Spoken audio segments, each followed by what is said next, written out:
Addressing judges during the Liars contest that opened the Alabama Deep Sea Fishing Rodeo on Thursday evening, Ron Duggar harkened back to the days when anglers had to create their own reefs, dropping tires, appliances and other junk into the Gulf of Mexico during the off-season.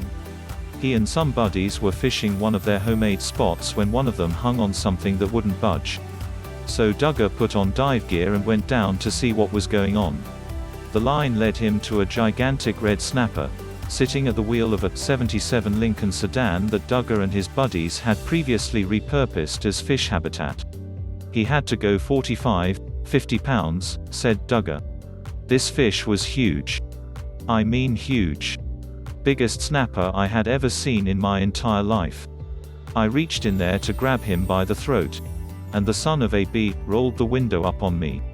That was good enough to get Duggar the trophy for runner-up on Thursday in the Captain T-Bone Liars contest, an event whose formal name honors John Michael, Captain T-Bone, Thompson, who dominated it for years. Several competitors thanked organizers for naming the contest after Thompson, who died in February 2020. Thompson had raised the bar on the competitor, said Frank Dickey, and for that we ought to be truly grateful. Because he's made everybody here laugh. It was Dickey who won, with a convoluted tale about the technique of using the generator in an old hand crank phone to shock fish to the surface. In Washington County, Alabama, we call that telephoning, he said. The game wardens call it illegal. An attempt to scale the technique up for use out in the Gulf worked all too well.